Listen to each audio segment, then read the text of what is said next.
नमस्कार, आप देख रहे हैं सी भारत न्यूज और मैं हूं आपके साथ ज्योति कनौजिया। आइए रुक करते हैं खबर क्यों। राजनीति मेरा व्यापार नहीं, जनसेवा करना है मेरा कार्य और मैं इसे करता रहूंगा। विधायक रविंद्र तोमर भिड़ोसा। दिमनी विधानसभा क्षेत्र में तेज तरार और चंबल के सपूत कहे जाने वाले विधायक रविंद्र सिंह भिड़ोसा ने आज अपने निवास पर पत्रकार साथियों से चंबल के बारे में विस्तार से चर्चा की और वह राजनीति में क्यों आए और दिमनी मुरैना क्षेत्र की जनता से क्या अपील की और क्या कारण है जिसकी वजह से उनके क्षेत्र में विकास कार्य में अड़चने आ रही हैं और क्या आह्वान किया प्रदेश की जनता से और चंबल के पानी में इतना जोश क्यों है, क्या कारण है, इसका कारण भी बताया। आइए जानते हैं उनकी जुबानी, उन्हीं के अंदाज में किस तरीके से उन्होंने चंबल की कई उपलब्धियां गिनाई और क्या कहा। मुरैना क्षेत्र की जनता से जानते हैं हमारे कार्यक्रम खास मुलाकात में मुरैना से हाकिम सिंह की खास खबर। तो राजनीति में क्यों आए? राजनीति का उद्देश्य जनसेवा है और उससे अगर आप पूरी जानकारी चाहेंगे तो वो लंबी चर्चा है और राजनीति को हमने जनसेवा का माध्यम बना करके ही काम शुरू किया था और आज भी वही कर रहा हूँ, भविष्य में भी वही उद्देश्य है। राजनीति को रोजी रोटी मान के काम नहीं कर रहा हूँ। सर, अभी चुनावी साल है तो आपकी पार्टी का क्या रुझान रहेगा पूरे ज़िले में, इस विषय पे आप क्या कहना चाहेंगे? देखिए, कांग्रेस पार्टी को जनता चाह रही है, इस बार परिवर्तन की लहर है।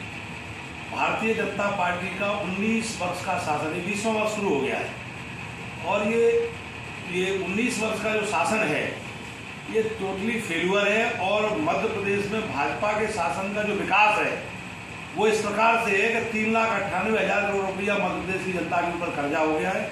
प्रति व्यक्ति उसके डिवाइड कर लीजिए तो 51,000 रुपया जो बच्चा पैदा हो रहा है हमारे घर में, हम और आप तो कर्जदार हैं ही, जो बच्चा पैदा हो रहा है वो भी 51,000 रुपये का कर्जदार है मध्य प्रदेश में। ये विकास है 19 साल का भारतीय जनता पार्टी का, मध्य प्रदेश की सरकार का। सर, अभी ये कि यात्रा निकाली जा रही है आपके द्वारा, उस यात्रा का मुख्य उद्देश्य क्या है?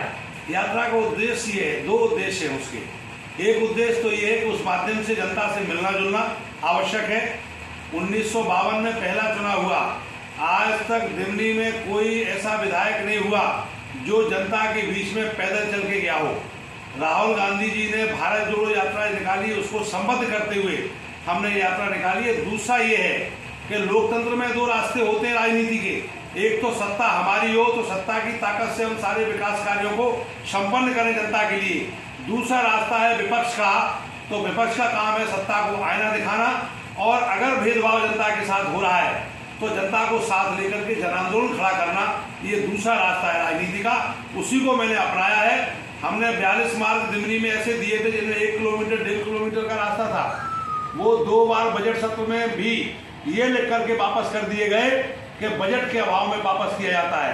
कहीं खरंजा की समस्या है तो कोई नाले की समस्या है, कहीं सड़क की समस्या है, कहीं हॉस्पिटल नहीं है, कहीं स्कूल नहीं है। ये सारी समस्याओं को लेकर के हमने जनता के बीच में हम गए हैं पद यात्रा लेकर के और हम अम्बा की धरती पे एक बड़ा जन आंदोलन खड़ा करेंगे जिसमें हमें 1 लाख आदमी इकट्ठा करके ईंट से ईंट बजाएंगे। ये बताएंगे कि ये भारतीय जनता पार्टी केवल भाषण देते हैं, क्या कहते हैं, सबका साथ। के विधायक वहाँ 15-15 करोड़ रुपया माननीय मुख्यमंत्री जी ने दिया, लेकिन कांग्रेस के विधायकों को क्यों नहीं?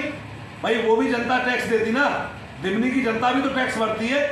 तो वो अन्याय जो हो रहा है उसके खिलाफ हमने ये यात्रा निकाली है और हम इसके नौजवानों किसानों का बड़ा आंदोलन खड़ा करेंगे और नौजवानों के रोजगार के सृजन के लिए हमने कई बार विधानसभा में भी कहा, मैं सड़क पे आज फिर कह रहा हूँ आपके माध्यम से कि हमने ये कहा कि हमारे क्षेत्र में आसन, क्वारी, चंबल 3 नदियों से घिरा हुआ क्षेत्र है, हजारों एकड़ भूमि बेकार पड़ी है, उसका संतुलीकरण करके अगर यहाँ उद्योग धंधे लगा दिए जाए ये क्षेत्र बिजनेस का हब बन सकता है। बिजनेस कॉरिडोर बनाना चाहिए, इसलिए कि हमारे क्षेत्र के नौजवान जो सरकारी नौकरी नहीं पाते हैं वो दिल्ली, बम्बई, कलकत्ता, पूना, अहमदाबाद, सूरत, बड़ौदा, अंकलेश्वर तमाम शहरों में जा करके छोटी छोटी नौकरियां करते हैं, अपना पेट भी नहीं भर पाते और माता पिता की सेवा भी सही से नहीं कर पाते।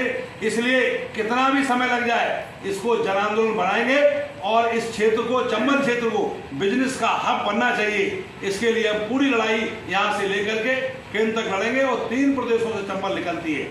38,000 वर्ग किलोमीटर एरिया है चंबल का।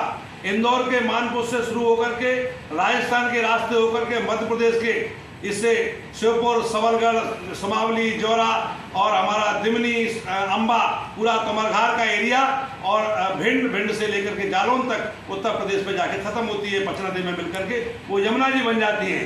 तो मैं चाहता हूं कि इस क्षेत्र की बड़ी उपेक्षा हुई है और उपेक्षा नहीं सहेंगे। अब तो हम चाहेंगे कि सरकारों का ध्यान इधर आना चाहिए ताकि ये बिजनेस कॉरिडोर बने, बिजनेस का हब बने, इंडस्ट्रियल हब बने, ताकि लोगों को रोजगार मिले। आप हमारे चैनल के माध्यम से पूरा ज़िला आपको सुन रहा है, देख रहा है, पूरा प्रदेश सुन रहा है, आप क्या अपील करना चाहेंगे जनता से, ज़िले की जनता से, प्रदेशवासियों से क्या कहना चाहेंगे? मेरा निवेदन ये है कि प्रदेश और देश के सभी निवासियों से और पूरे ग्वालियर चंबल के निवासियों से कि इस जो बिजनेस कॉरिडोर की जो बात कर रहा हूँ मैं, बिजनेस का इंडस्ट्रियल हब बनाने की बात कर रहा हूँ इस क्षेत्र के लिए, इसमें सभी साथ दें और एक बड़ा जन आंदोलन इसलिए खड़ा होना चाहिए कि आज़ादी के आंदोलन में 7.5 लाख से भी ज़्यादा नौजवानों ने जब अपने प्राण दे दिए तो इसी धरती से, चंबल की धरती से बिस्मिल जैसे वीरों। ऐसी खबर से जुड़े रहने के लिए आप देखते रहिए सी भारत न्यूज।